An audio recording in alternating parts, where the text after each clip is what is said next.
아직 남자의 존재를 기억하지 못하는 여자. 약혼자였던 두 명의 운명은 어떻게 될 것인가? 악연인가? 인연인가? 구독과 좋아요는 제작에 큰 힘이 됩니다. 항상 행복하세요. 재미있는 이야기 시작하겠습니다. 하늘은 낮게 내려앉아 금방이라도 눈 섞인 비를 뿌릴 듯 무거웠다.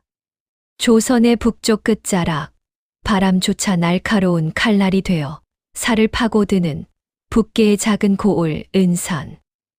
이곳은 한양의 화려함과는 거리가 먼 버려진 차들과 유배객들, 그리고 삶의 끝에 내몰린 이들이 모여 사는 거친 땅이었다. 그 고을의 관아 마당에는 아침부터 소란스러운 소리가 가득했다. 관비들이 겨우내 먹을 김장을 하느라 분주히 움직이고 있었고, 그 사이에서 유독 눈에 띄는 여인이 있었다. 이름은 소운. 이곳 은산관아에서 10년째 비자로 살아가고 있는 여인이었다. 그녀는 무거운 배추 더미를 옮기면서도 흐트러짐 없는 몸가짐을 유지했다. 비록 거친 무명옷을 입고 흙먼지가 묻어 있었으나 맑은 눈망울과 고든 콧날은 그녀가 본래 이곳에 어울리는 사람이 아님을 증명하는 듯했다. 소운이 허리를 펴고 잠시 먼 산을 바라볼 때면 동료, 비자들조차 숨을 죽였다. 그녀에게선 천한 신분으로는 도저히 흉내낼 수 없는 뼈에 새겨진 듯한 고고함이 흘러나왔기 때문이다. 소운은 자신의 과거를 기억하지 못한다. 10년 전 겨울, 얼음장 같은 강가에서 피칠갑이 된 채 강가에서 발견되었을 때, 그녀의 손목에는 자결을 시도한 듯한 깊은 흉터가 있었고, 품에는 글자가 다 번져 읽을 수 없는 종이 한 장만이 들어 있었다. 고을 사람들은 그녀를 가엾게 여겨 희고 맑은 구름이라는 뜻으로 소운이라 불렀다. 그녀는 자신이 누구인지, 왜 그 차가운 강물에 몸을 던져야 했는지 알지 못한 채 가슴 한 구석에 뚫린 거대한 구멍을 외면하며 하루하루를 버티고 있었다. 같은 시각 고을 어귀로 검은 말 한 필이 먼지를 일으키며 들어섰다. 말 위에 올라탄 사내는 칠흑 같은 천릭을 입고 허리에는 서늘한 은장도를 찬 채였다. 금부도사 이선. 조정에서 귀신 잡는 도사 혹은 피도 눈물도 없는 사신이라 불리는 사내였다. 이선. 그의 눈빛은 마치 만년설이 쌓인 북계의 산봉우리처럼 차가웠다. 10년 전 그는 자신의 손으로 정혼자였던 연화의 가문을 멸문시켜야 했던 비극적인 과거를 심장 깊숙한 곳에 묻어두었다. 당시 그의 아버지는 가문의 안위를 위해 왕에게 충성을 맹세하며 역적으로 몰린 연화의 아버지를 직접 고발했다. 선 역시 그 피의 소용돌이에서 예외일 수 없었다. 정혼자의 목에 칼을 겨눠야 했던 그날 밤 이후 선의 안에서 소년 이선은 죽었다. 오직 왕의 명령을 수행하고 죄인을 추국하며 피 냄새를 쫓는 기계적인 인간만이 남았을 뿐이다. 선이 이 척박한 변방까지 내려온 이유는 단순했다. 한양에서 역모를 꾀하다 도주한 잔당들이 이 고을 근처에 숨어들었다는 첩보 때문이었다. 하지만 그의 내면 깊은 곳에는 설명할 수 없는 이끌림이 있었다. 10년 전 시신조차 찾지 못했던 연화의 소문이 이 근처에서 들려왔기 때문이었다. 죽은 자가 살아 돌아올 리 없다고 스스로를 다독였으나 그의 말머리는 이미 은산 관아를 향하고 있었다. 관아 정문에 들어선 선의 눈에 마당 한 구석에서 물을 깃던 한 여인의 뒷모습이 들어왔다. 그 순간 선의 심장이 예고도 없이 요동치기 시작했다. 10년 동안 얼어붙어 있던 감각들이 단번에 깨어나 비명을 지르는 듯했다. 선은 고삐를 쥐고 있던 손에 피가 통하지 않을 정도로 힘을 주었다. 저 가느다란 어깨의 곡선, 고개를 숙일 때 살짝 드러나는 목덜미의 선, 그리고 머리카락을 귀 뒤로 넘기는 사소한 몸짓까지. 그것은 10년 동안 단 한순간도 잊어본 적 없는 꿈속에서도 자신을 원망하며 울던 정혼자 연화의 모습 그대로였다. 연화야? 그의 입술에서 아주 작은 신음 같은 이름이 흘러나왔다. 서는 말에서 내리자마자 무엇에 홀린 듯 소운에게 다가갔다. 소운은 갑작스러운 군화 소리와 묵직한 위압감에 놀라들고 있던 바가지를 떨어뜨리며 고개를 돌렸다. 선의 눈앞에 소운의 얼굴이 온전히 드러난 순간 세상의 모든 소음이 썰물처럼 빠져나갔다. 비록 얼굴에 검댕이 묻고 고된 노동으로 초췌해졌지만 그것은 분명 연화였다. 그가 첫눈에 반했던 그 눈매, 밤하늘의 별을 박아 넣은 듯 총명하던 그 눈동자였다. 선의 손이 자신도 모르게 소운의 얼굴로 향했다. 떨리는 손끝이 그녀의 뺨에 닿으려던 찰나 소운은 소스라치게 놀라며 뒷걸음질을 쳤다. 나으리. 누구신데 이리 무례하게. 소운의 목소리에는 단 한 줌의 반가움도 애틋함도 심지어 자신을 버린 남자에 대한 원망조차 섞여 있지 않았다. 그저 낯선 고관대작을 향한 본능적인 두려움과 경계심뿐이었다. 선은 뻗었던 손을 허공에 멈췄다. 그녀의 눈동자를 자세히 살피던 선은 충격에 휩싸였다. 그 안에는 어떠한 기억의 흔적도 없었다. 마치 백지처럼 맑고 무구한 그러나 지독하게 낯선 눈빛이었다. 그때 관아 복도에서 비단 도포를 휘날리며 한 사내가 걸어 나왔다. 이 고을의 선비이자 권세가인 권진사였다. 그는 선의 앞을 가로막으며 부드럽지만 뼛속까지 차가운 미소를 지었다. 이게 누구십니까? 한양의 명성자자하신 금부도사 이선 나으리가 이 누추한 곳까지 어쩐 일이십니까? 권진사는 소운을 자신의 뒤로 숨기며 선의 시선을 차단했다. 그는 이 고을에서 소운의 특별한 재능 섬세한 자수와 고아한 문장 실력을 가장 먼저 알아챈 인물이었다. 그는 소운을 이용해 조정의 실권자들에게 줄을 대려는 야욕을 품고 있었다. 이 아이는 이곳 관아의 비자일 뿐입니다.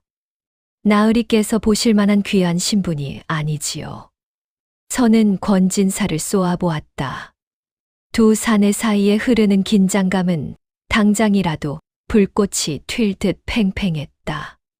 선은 직감했다.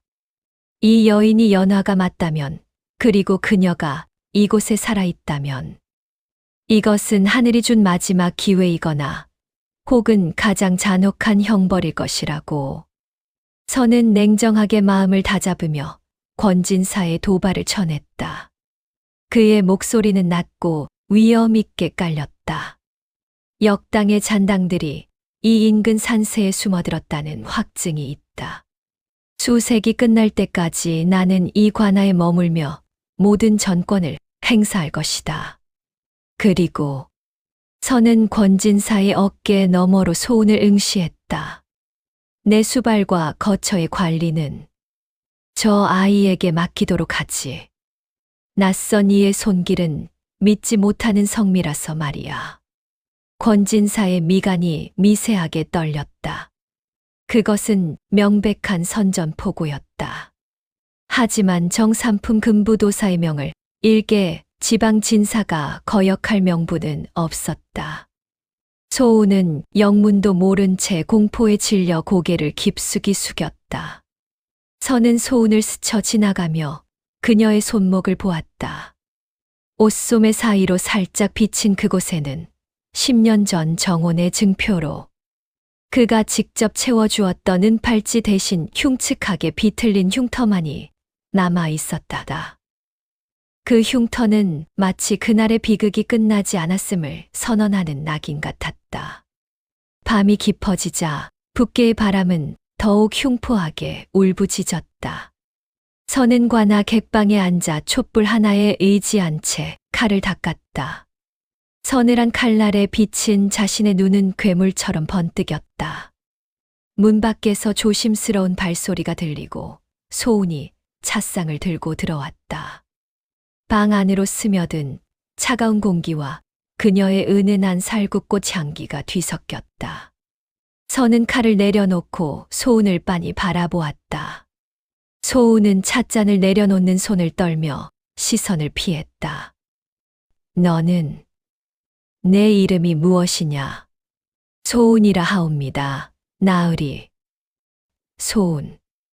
덧없이 흩어지는 구름 같은 이름이구나. 언제부터 이곳에 있었느냐? 기억이 나는 것은 10년 전부터이옵니다. 그 전의 삶은 마치 짙은 안개 속에 잠긴 듯 아무것도 보이지 않사옵니다. 소운의 무심한 대답에 선의 가슴 한 구석이 날카로운 바늘로 찔린 듯 아려왔다. 기억을 잃었다는 것. 그것은 그녀에게 축복일지도 몰랐다. 자신을 사랑했던 기억, 가문이 몰락하며 부모님이 비명을 지르던 현장. 그리고 무엇보다 사랑을 맹세했던 남자가 칼을 들고 나타났던 그 절망적인 순간을 잊었다는 것. 하지만 선의 내면에서는 이기적이고 추악한 욕망이 고개를 들었다. 그녀가 자신을 기억해내어 다시 증오하기를 바랐고, 동시에 영원히 기억하지 못해 자신의 품에서 이름 없는 꽃으로 살아가기를 바랐다. 그는 차를 한 모금 마시는 척하다가 찻잔을 내려놓음과 동시에 소운의 손목을 거칠게 낚아챘다. 악! 소운이 짧은 비명을 지르며 중심을 잃고 무너졌다. 찻잔이 엎어지며 뜨거운 찬물이 방바닥과 그녀의 치맛자락을 적셨다. 그러나 선은 아랑곳하지 않고 소운의 손목 흉터를 엄지손가락으로 느릿하게 마치 그 고통을 새기듯 쓸어내렸다. 이 흉터는 어쩌다 생긴 것이냐? 자결이라도 하려 했던 것이냐? 모르옵니다. 깨어났을 때부터 그저 낙인처럼 박혀 있었습니다. 지우려 해도 지워지지 않는 제 신세와도 같은 것입니다. 낙인이라. 그래, 그것은 낙인이지. 내가 누구인지 말해주는 유일한 증거. 선은 소운의 턱을 잡아 강제로 눈을 맞추게 했다. 그의 눈에는 핏발이 서 있었고 슬픔과 집착, 그리고 광기 어린 애정이 소용돌이치고 있었다. 앞으로 내 눈앞에서 한시도 떨어지지 마라. 내가 누구인지, 내가 너에게 어떤 짓을 했는지, 내가 모든 것을 기억해낼 때까지 나는 절대로 너를 놓아주지 않을 것이다.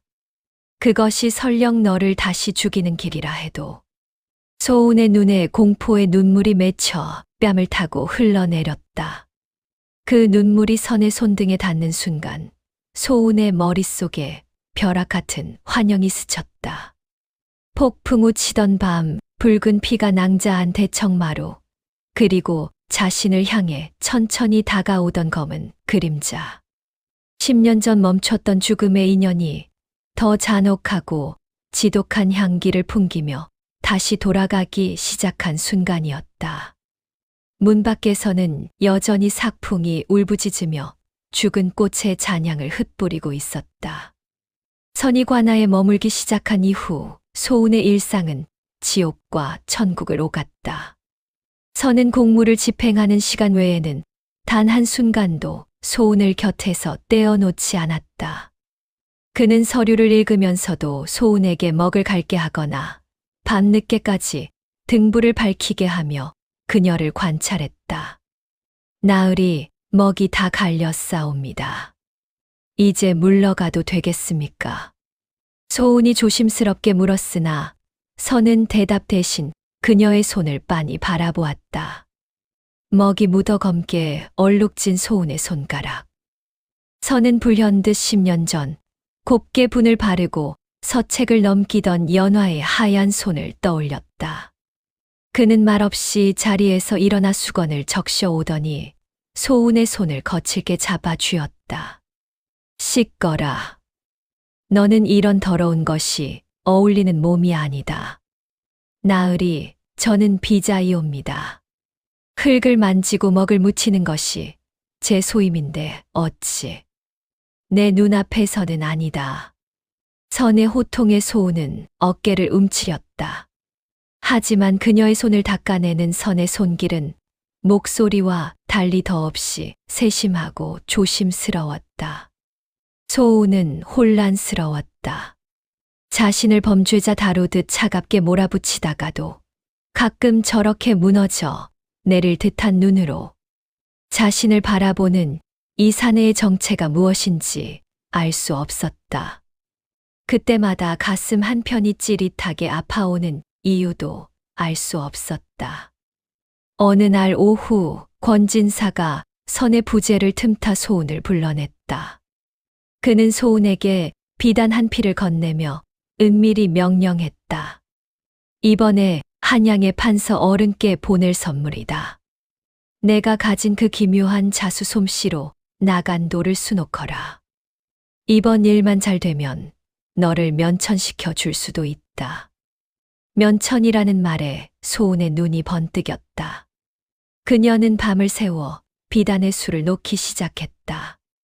그런데 기이한 일이 벌어졌다. 배운 적도 없는 도안이 손끝에서 저절로 그려졌고 실을 꿰는 법과 바늘을 놀리는 솜씨가 마치 수만 번은 해본 듯 능숙했다. 소운은 홀린 듯 자수를 완성해 나갔다. 하지만 완성된 것은 권진사가 주문한 평범한 나간도가 아니었다. 기러기 때 사이로 붉은 꽃잎이 흩날리고 구석에는 아주 작은 글씨로 연이라는 글자가 수놓아져 있었다. 그것은 과거 연화의 가문을 상징하는 비밀 문장이었다. 심부름을 마치고 돌아온 선은 책상 위에 놓인 그 자수를 발견했다. 순간 그의 눈동자가 격렬하게 떨렸다. 이것은 연화의 어머니에게서 연화로 이어지는 오직 그 가문의 여인들만이 아는 독특한 자수법이었다. 선은 소운을 불러 자수를 내던지며 포효했다. 이것을 어디서 배웠느냐? 누가 시킨 것이냐? 저도 모르겠습니다. 손이 가는 대로 두었을 뿐인데. 소운이 바닥에 엎드려 울먹였다. 선은 그녀의 턱을 잡아 들어 올렸다. 기억해내라. 내가 누구인지, 이 문양이 무엇을 뜻하는지 기억해내란 말이다. 소운의 정체에 확신을 가진 것은 선뿐만이 아니었다. 권진사는 선의 반응을 멀리서 지켜보며 회심의 미소를 지었다. 그는 이미 한양에 전령을 보내 이 선의 아버지 좌이정 이사명에게 밀서를 보낸 참이었다. 당신의 아들이 죽은 줄 알았던 역적의 딸을 품고 있습니다. 이 일을 덮고 싶다면 내게 판서의 자리를 내놓으시오. 권진사에게 소우는 사랑도 사람도 아닌 오직 신분 상승을 위한 패에 불과했다. 그는 선을 무너뜨리기 위해 관아의 창고에 불을 지르고 그 혼란을 틈타 소운을 납치해 압박하기 시작했다. 관아의 불길이 치솟자 소운은 공포에 질려 비명을 질렀다. 타오르는 불꽃과 매캐한 연기, 그리고 사람들의 비명. 그 풍경은 10년 전 그녀의 집이 불타던 그 밤의 기억을 강제로 끄집어냈다. 살려주세요. 아버님, 선아 오라버니. 소운의 입에서 터져 나온 이름에 불길을 뚫고 들어오던 선의 발걸음이 멈췄다. 그녀가 자신을 불렀다. 10년 전 그 지옥 같은 밤에 자신을 부르며 울던 그 목소리 그대로였다. 선은 무너져 내리는 석가래를 몸으로 막아내며 소운을 껴안았다. 연화야, 나 여기 있다. 내가 왔다. 소우는 정신을 잃어가면서도 자신을 감싸 안은 남자의 품이 익숙하다는 것을 느꼈다. 피 냄새와 매캐한 연기 속에서도 은은하게 배어나오는 치명 냄새. 그것은 그녀가 10년 동안 무의식 속에서 그리워하던 향기였다. 불길에서 소운을 구해낸 선은 그녀를 데리고 관아를 빠져나와 깊은 숲속 동굴로 몸을 숨겼다. 소운은 깊은 잠에서 깨어나 곁을 지키는 선을 바라보았다. 이제 그녀의 눈빛은 이전과 달랐다. 원망과 그리움, 그리고 고통이 뒤섞인 복잡한 눈물이었다. 왜 저를 살리셨습니까? 당신의 아버지가 우리 아버지를 죽였고, 당신은 제 가슴에 칼을 꽂으려 했던 사람인데, 소운의 기억이 돌아왔음을 깨달은 선은 처참하게 일그러진 얼굴로 무릎을 꿇었다. 금부도사의 위험 따위는 온데간데 없었다. 죽이려 했다. 하지만 죽일 수 없었다. 내 칼끝이 내 심장에 닿는 순간 내 심장이 먼저 멈췄으니까. 선은 자신의 가슴에서 은장도를 꺼내 소운의 손에 쥐어주었다. 기억이 돌아왔다면 이제 내 원수를 갚아라. 내가 나를 죽여야 내 원한이 풀린다면 기꺼이 죽어주마. 하지만 연화야, 이번 생에서 너를 다시 본 것만으로 나는 이미 죽어도 여한이 없다. 소운의 손에 들린 칼날이 파르르 떨렸다. 복수를 해야 마땅한데 자신을 품에 안고 불길을 뚫고 나온 그의 등 위로 흐르는 피를 보니 자꾸만 마음이 무너졌다. 두 사람 위에 차가운 달빛이 쏟아졌다. 멀리서 권진사가 보낸 사냥개들의 짖는 소리가 들려오기 시작했다. 동굴 밖은 어느덧 장대비가 대지를 집어삼킬 듯 쏟아지고 있었다. 하늘도 이들의 기구한 운명을 아는지 무겁게 내려앉아 천둥 소리로 비명을 질러댔다. 소운, 아니 연화의 손에 들린 은장도는 여전히 사시나무 떨리듯 흔들리고 있었다. 선의 심장 언저리에 닿은 칼날 끝이 그의 젖은 천릭을 찢고 살을 파고들어 붉은 핏방울을 만들어냈으나 선은 단 한 걸음도 물러서지 않았다. 오히려 그는 눈을 감은 채 연화의 처분만을 기다렸다. 그에게는 이 칼날의 통증보다 그녀의 눈에 서린 서슬퍼런 증오가 더 아프게 다가왔다. 왜 피하지 않으십니까? 당신이 죽어야. 당신이 죽어야만 내 가문의 억울한 원혼들이 눈을 감을 텐데 왜 내 복수를 비겁하게 만드냔 말입니다. 연화의 절규가 빗소리에 섞여 흩어졌다. 선이 천천히 눈을 떴다. 그의 눈동자에는 죽음에 대한 공포 대신 10년을 기다려온 지독한 해방감이 서려 있었다. 그는 오히려 칼끝을 향해 가슴을 한 걸음 더 내밀었다. 내 목숨으로 내 원한이 씻기고 내가 잃어버린 10년의 세월을 보상받을 수 있다면 그것 또한 나에겐 축복이다. 하지만 연화야, 지금 죽기에는 내가 알아야 할 진실이 너무도 무겁고 추악하다. 너를 이 지옥에 홀로 남겨두고 갈 수가 없구나.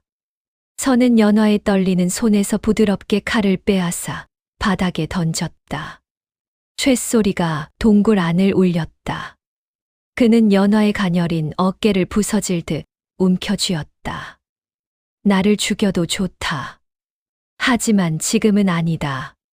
권진사가 보낸 사병들과 내 아버지가 보낸 인류 살수들이 이미 이 산을 포위했다. 일단 살아야 한다. 살아서 내 가문을 몰락시키고 너를 강물에 던지게 만든 진짜 흑막이 누구인지 그 비릿한 진실을 내 눈으로 직접 확인해야 하지 않겠느냐. 연화는 허망하게 손을 떨구었다. 복수심으로 버티던 다리에 힘이 풀려 주저앉으려는 그녀를 선이 강하게 끌어안았다. 빗속을 뚫고 가파른 절벽 길을 타기 시작한 두 사람. 선은 자신의 등에 난 화상이 빗물에 닿아 살점이 타들어가는 고통을 겪으면서도 연화의 손을 결코 놓지 않았다. 그 투박하고 단단한 손에 온기는 10년 전. 두 사람이 저작거리 인파 속에서 몰래 맞잡았던 그 따스함과 너무도 닮아 있어. 연화의 마음을 더욱 잔인하게 난도질했다. 같은 시각 한양의 좌의정 집무실. 등잔불 아래서 이선의 아버지이자 일국의 실권자인 이사명은 권진사가 보낸 비밀 서신을 화로에 던져 넣었다. 불꽃이 일며 종이가 재가 되어 흩어지는 광경을 보며 그의 입가에는 서늘한 미소가 걸렸다. 아들이 역적의 딸을 품었다라. 과연 내 핏줄답게 어리석고도 지독한 집착이로군. 이사명은 곁에 그림자처럼 서 있던 복면의 사내에게 나지기 명령했다. 그의 목소리에는 자식에 대한 정이라고는 한 톨도 섞여 있지 않았다. 북계로 가라. 내 아들은 사지가 멀쩡하지 않아도 좋으니 반드시 살려오되. 그 계집은 존재했다는 흔적조차 남기지 말고 지워라.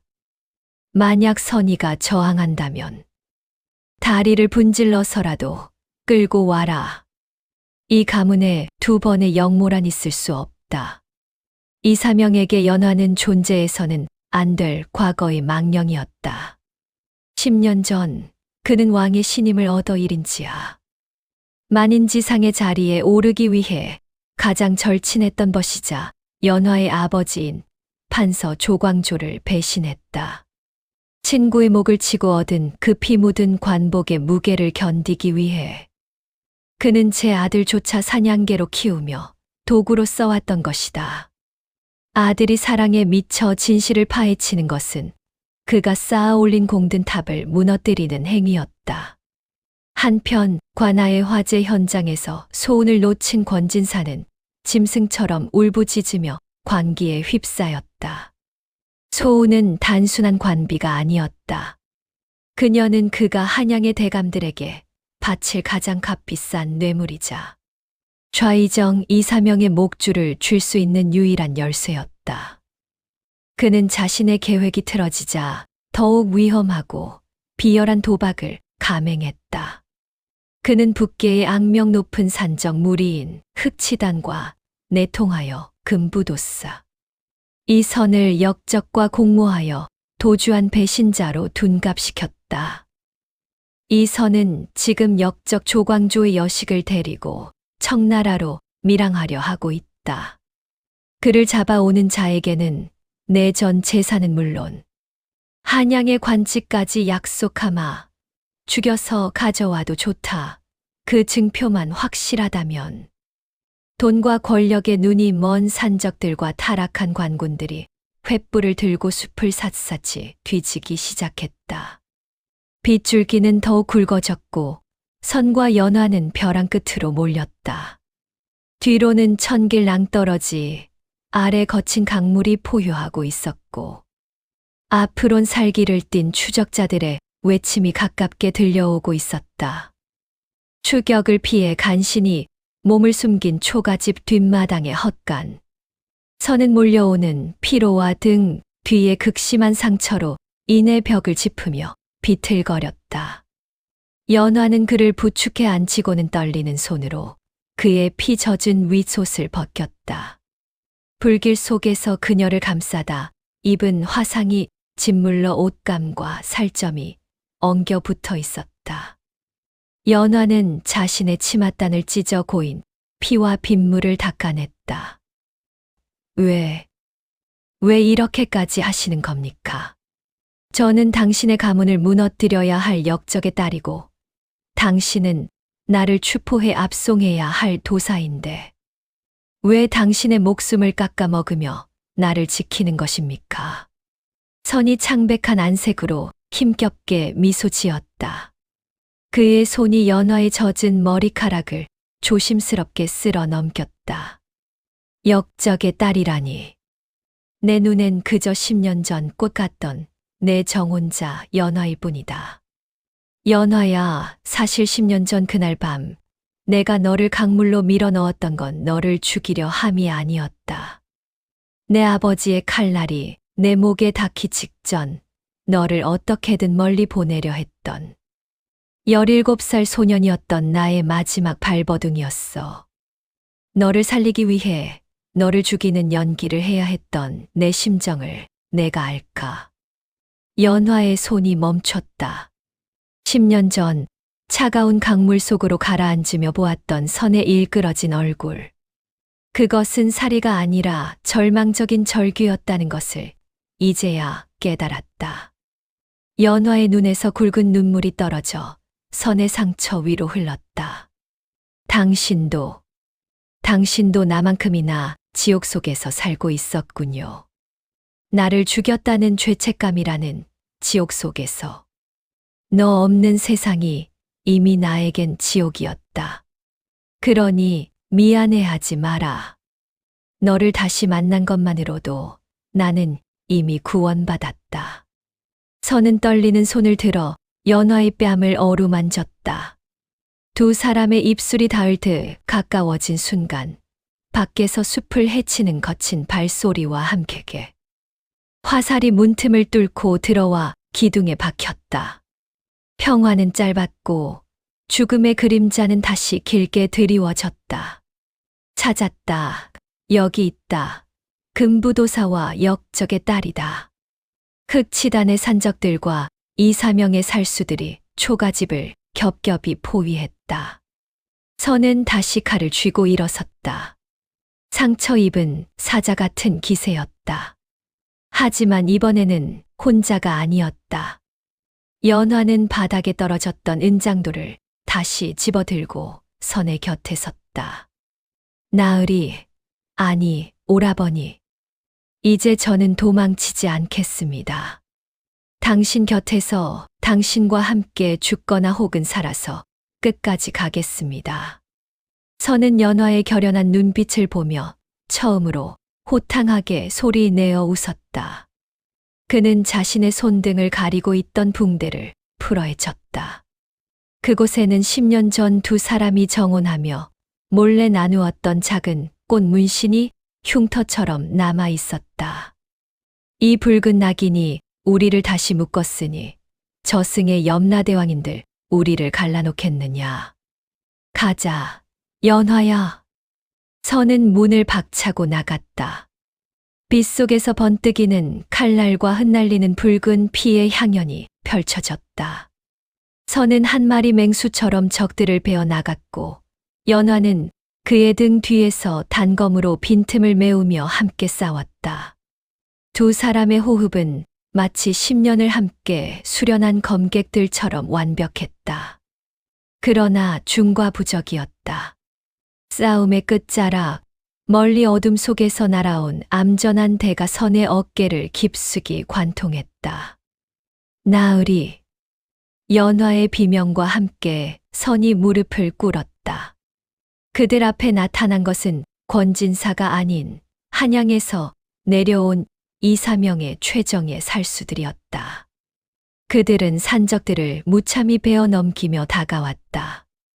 우두머리 살수가 차갑게 선언했다.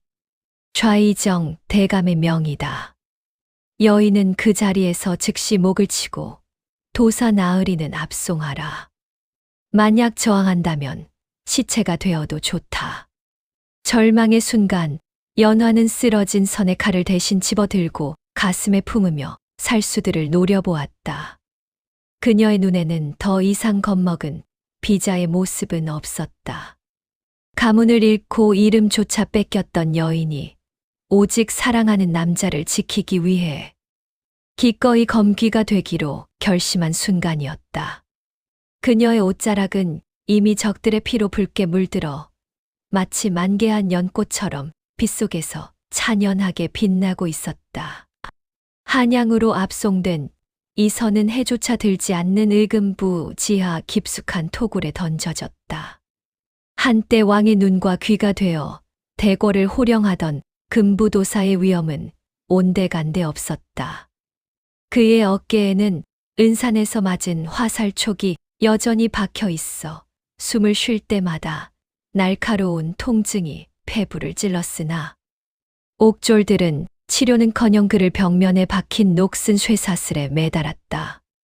차가운 지하수는 천장에서 끊임없이 떨어져 그의 상처를 적셨고 며칠째 이어진 가혹한 국문은 그의 육신을 만신창이로 만들었다. 그러나 선의 입술은 타버린 장작처럼 굳게 닫혀 있었다. 그가 고통을 견디며 정신을 놓지 않는 이유는 오직 하나. 은산의 절벽 아래로 사라진 연화가 살아있을지도 모른다는 신락 같은 갈망 때문이었다. 감옥의 육중한 철문이 삐걱거리며 열리고 어둠을 가르는 횃불 뒤로 길게 그림자를 들이우며 그의 아버지 좌이정 이사명이 들어섰다. 그는 피투성이가 된 아들을 보면서도 눈 하나 깜짝하지 않는 비정한 정치가의 얼굴을 하고 있었다. 역적의 딸을 위해 내 목숨과 우리 가문의 만대 영광을 버리겠다는 거냐? 어리석은 놈. 그 계집은 이미 내 살수들의 칼에 난도질당해 물귀신이 되었을 것이다. 선의 고개가 힘겹게 들렸다. 엉겨붙은 머리카락 사이로 드러난 눈은 핏발이 서 있었으나 그 안의 불꽃은 이사명을 집어삼킬 듯 타올랐다. 아버님이 죽인 것은 연화가 아니라 아버님의 마지막 남은 인간성입니다. 10년 전 중마고우를 사지로 몰아넣고 얻은 그 자리가 그렇게도 따뜻하십니까? 그 피 묻은 관복이 무겁지는 않으십니까? 이사명은 분노로 몸을 떨며 아들의 뺨을 후려쳤다. 찰진 타격음이 감옥 안에 공명했다. 입 다물어라. 내일 아침 너는 국문장에 설 것이다. 전하 앞에서 모든 죄를 그 계집에게 뒤집어 씌워라. 내가 그 요물에게 홀려 잠시 정신을 놓았던 것이라 고하라. 그러면 너만은 살려주마. 왕께서도 아직은 너의 그 비상한 수사 능력을 아까워하고 계시니. 선은 입가에 고인 피를 뱉어내며 비릿한 웃음을 지었다. 살아서 죽은 듯 사느니 사랑을 품고 죽는 길을 택하겠습니다. 아버님처럼 추한 괴물이 되어 사느니 인간으로 죽는 것이 훨씬 영광스럽지 않겠습니까? 한편 은산의 강물 속으로 사라졌던 연화는 기적적으로 목숨을 건졌다. 살수들의 칼날이 차가운 강물에 굴절되어 심장을 비껴갔고 그녀를 구한 것은 아이러니하게도 그녀를 이용해 권력을 잡으려 했던 권진사였다. 권진사는 강하류에서 혼절한 연화를 거두어 자신의 은신처로 데려갔다. 그는 연화가 좌이정과 왕실의 치부를 드러낼 가장 날카로운 칼날이라는 것을 본능적으로 알고 있었다. 의식을 되찾은 연화는 예전에 순박했던 소은이 아니었다. 10년의 안개 같은 기억이 거치고 선명해진 진실은 그녀의 영혼을 도끼로 채웠다. 상처가 아물기도 전 그녀는 권진사를 향해 얼음장 같은 목소리로 말했다. 나를 한양으로 데려가 주십시오. 나를 죽이려 했던 그들이 승전보를 올리며 잔치를 벌이는 그 한복판으로 저를 보내주십시오. 권진사는 그녀의 변신에 전율하며 한양에서 가장 세력이 큰 기바, 월영각에 그녀를 행수로 위장시켜 잠입시켰다. 연화는 가문 대대로 내려오던 비단 자수 솜씨를 극도로 갈고 닦았다. 그녀가 놓은 자수는 단순한 그림이 아니었다. 그것은 보는 이의 영혼을 홀리는 마법 같았고 은밀한 비문을 새겨 넣는 도구였다. 은산의 자수 무의 소문은 순식간에 한양 고관대작들의 가슴을 흔들었고 마침내 그 소문은 궁궐 내부 중전의 처소까지 흘러 들어갔다. 연화는 자신의 미모와 재능을 미끼로 던져 이 비극의 소용돌이 궁궐의 심장부로 들어갈 기회를 잡았다. 연화는 중전의 연회복을 수선한다는 명목으로 궁궐의 의복을 담당하는 상궁의 부름을 받아 입궐했다. 그녀의 소매 안에는 바느질 도구와 함께 작은 은장도, 그리고 10년 전 선이 자신에게 줬던 피 묻은 연서가 숨겨져 있었다. 궁궐은 화려했으나 연화의 눈에는 거대한 무덤처럼 보였다. 그녀는 낮에는 고개를 숙인 채 바느질에 전념했고, 밤이면 궁궐의 은밀한 어둠 속을 걸었다. 10년 전 자신의 아버지가 억울하게 영모로 몰렸을 때 왕에게 올리려 했던 마지막 상소문 이사명의 배신 증거가 담긴 그 문서를 누군가 가로챘다는 사실을 알아냈기 때문이다. 그녀의 목표는 명확했다. 선을 구하는 것, 그리고 아버지를 죽인 진범의 정체를 세상에 드러내는 것. 그녀는 궁궐의 지형을 익히며 선이 갇혀있는 지하 감옥, 즉 의금부와 연결된 비밀 통로의 위치를 파악하기 위해 목숨을 건 도박을 시작했다. 연화는 권진사가 미리 거액의 뇌물로 매수해둔 옥졸의 도움을 받아 새벽녘의 눈보라를 틈타 선의 지하 감옥에 숨어들었다. 쇠비린내와 썩은 냄새가 진동하는 그곳에서 그녀는 처참하게 부서진 모습으로 매달려 있는 선을 발견했다. 나으리, 선아 오라버니. 연화의 떨리는 목소리에 선이 천천히, 아주 천천히 눈을 떴다. 고문에 지쳐 흐릿해진 시야 속으로 화려한 비단옷을 입은 여인이 들어왔다. 선은 그것이 죽음 직전에 보는 환영이라 생각했다. 연화야, 내가 왜 여기에? 아니, 이것은 내 죄가 만든 환영이로구나. 어서 도망쳐라. 이곳은 지옥이다. 연화는 창살 사이로 가느다란 손을 뻗어 선의 뺨에 맺힌 차가운 피를 닦아냈다. 그녀의 따뜻한 체온이 닿는 순간 선은 그것이 꿈이 아님을 깨달았다. 도망치지 않습니다. 10년 전 당신이 나를 강물로 밀어 살렸듯 이제 제가 당신을 이 어둠 밖으로 끌어낼 것입니다. 오라버니, 이 열쇠를 받으세요. 연화는 선의 손바닥에 묵직한 구리 열쇠를 쥐어주었다. 그것은 권진사가 좌의정의 비밀 금고에서 훔쳐낸 지하 감옥의 만능 열쇠였다. 내일 국문장에서 왕께서 직접 신문을 하실 겁니다. 모든 대신이 지켜보는 그 자리에서 제가 10년 전 멈췄던 그 상소문을 완성하겠습니다. 조금만 더 버텨주세요. 선은 그녀의 손을 잡고 싶었으나 쇠사슬이 비명을 지르며 가로막았다. 두 사람은 창살을 사이에 두고 서로의 숨결만을 공유한 채 다가올 피의 아침을 맹세했다. 연화가 감옥을 빠져나와 어두운 회랑을 지나던 중 예상치 못한 인물과 마주쳤다. 왕의 동생이자 선의 오랜 라이벌이었던 안평대군이었다. 그는 차가운 달빛 아래서 부채를 붙이며 연화를 기다리고 있었다. 내가 조광조의 딸, 연화로구나. 이 선이 제 목숨과 가문을 통째로 걸 만한 기계로군. 연화는 본능적으로 가슴 속 끈장도를 잡았다. 하지만 안평대군이 내뱉은 나직한 말은 그녀의 심장을 얼려버렸다. 착각하지 마라. 내 아버지를 죽인 건 이사명만이 아니다. 진짜 배후는 내 형님, 즉 지금 어좌에 앉아 계신 왕이시다. 자신의 왕위를 위협하는 청렴한 선비들을 제거하기 위해 이사명을 사냥개로 부려 연극을 꾸민 것이지. 연화는 눈동자가 크게 흔들렸다. 복수의 대상이 아버지를 배신한 친구인 줄로만 알았는데 그 배후에는 국가라는 거대한 괴물이 도사리고 있었다. 안평대군은 비릿한 미소를 지으며 덧붙였다. 이 선은 10년 전부터 이 사실을 알고 있었다. 그래서 그는 스스로 죄인이 되어 아버지를 지키는 척하며 너를 그 추악한 진실로부터 보호하기 위해 홀로 모든 짐을 지고 죽으려 했던 것이다.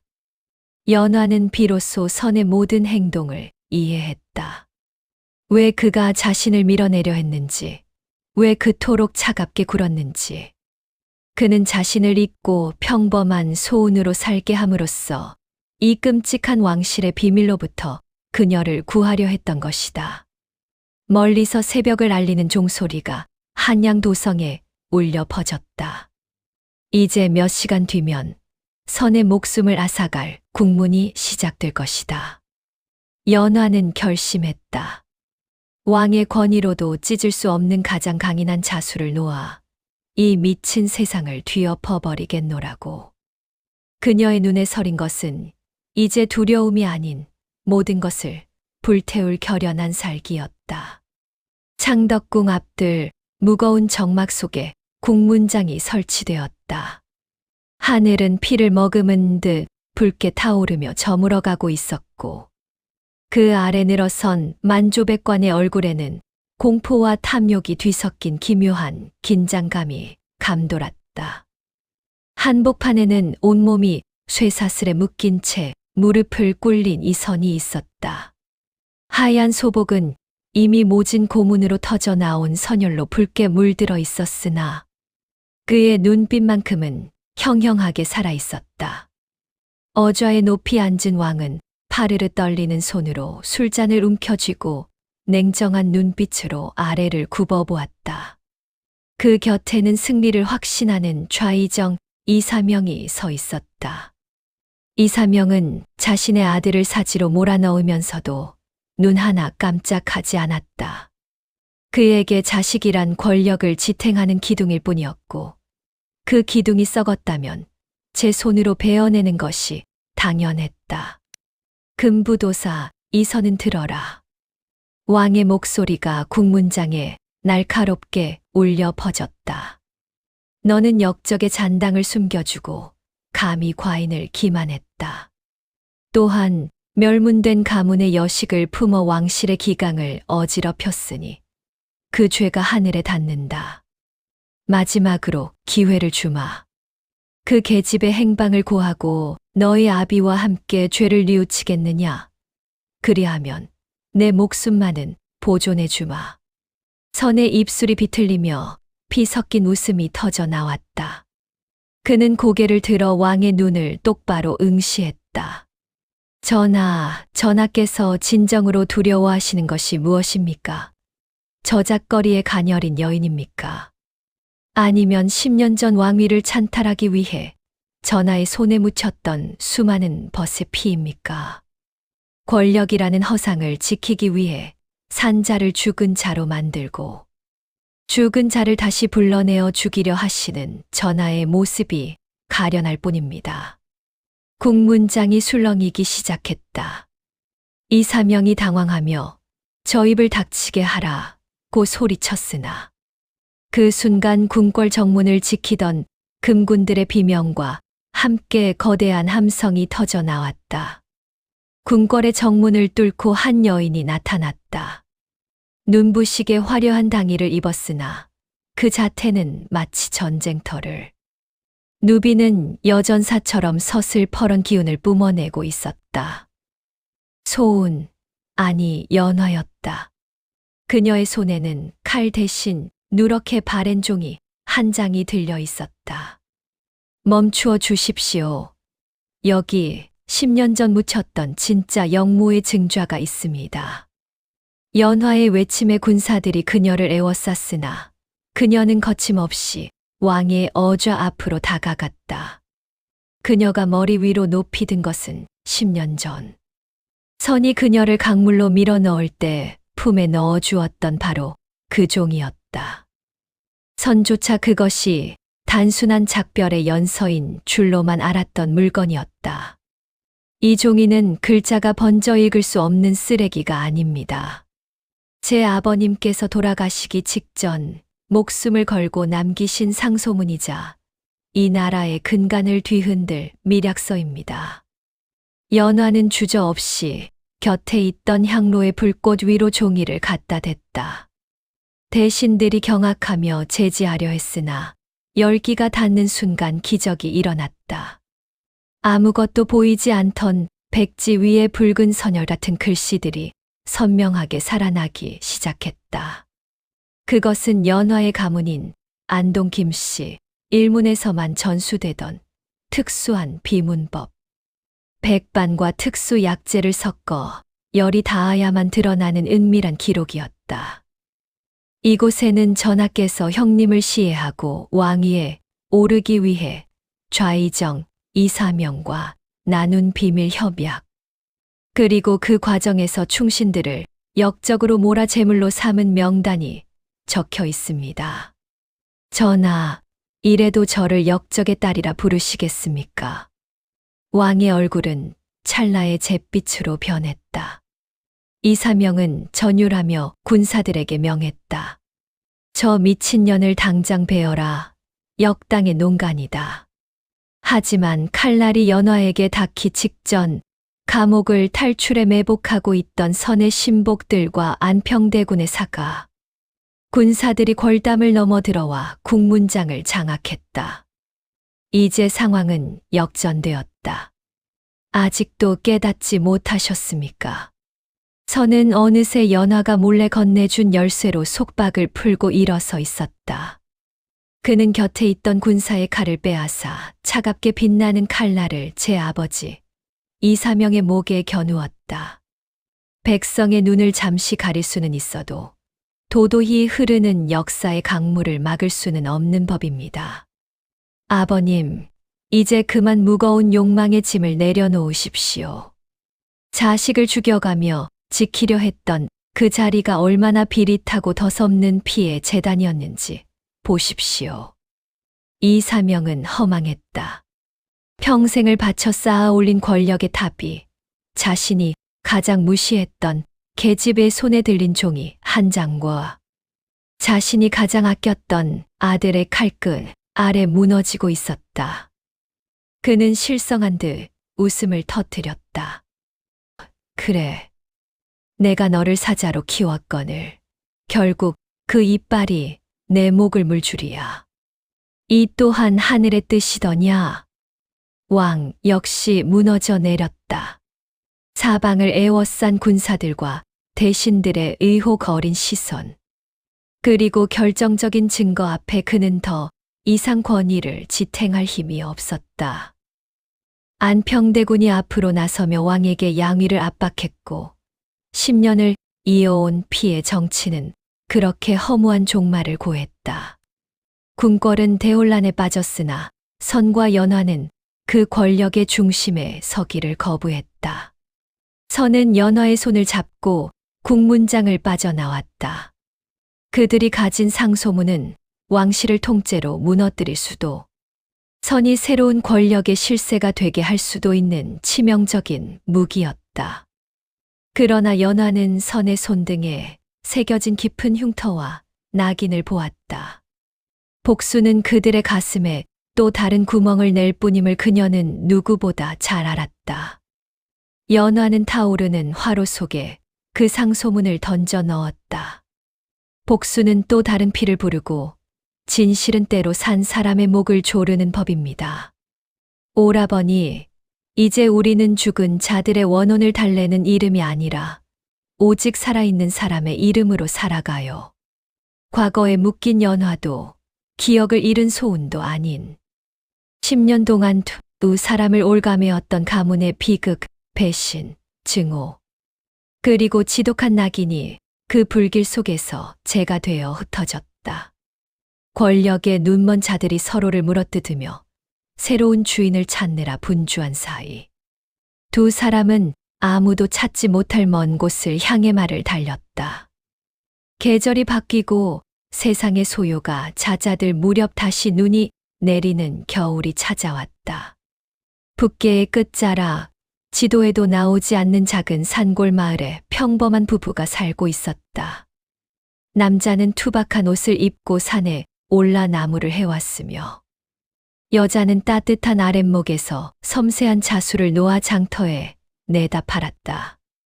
그녀의 자수는 워낙 정교하여 귀한 대접을 받았지만 그녀는 결코 자신의 이름을 남기지 않았다.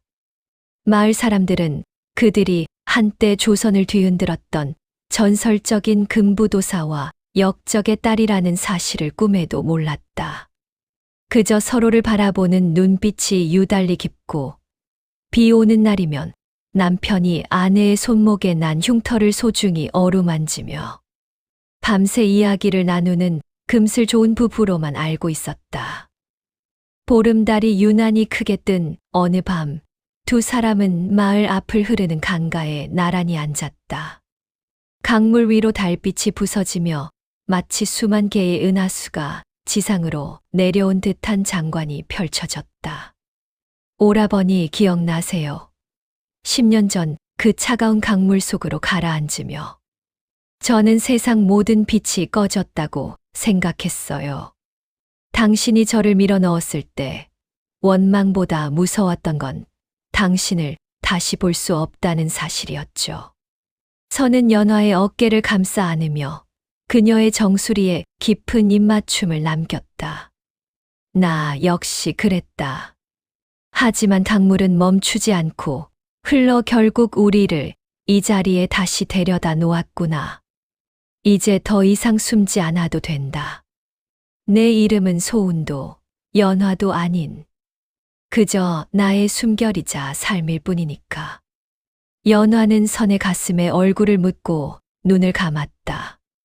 강물은 여전히 유유히 흐르고 있었고 그 위로 비치는 달빛은 두 사람의 험난했던 과거를 씻어내듯 환하게 빛나고 있었다. 손목에 새겨졌던 지독한 낙인은 세월의 흐름 속에 희미해졌고 그 자리에는 오직 서로를 향한 깊은 사랑만이 영원히 흐르는 강물처럼 아로새겨졌다.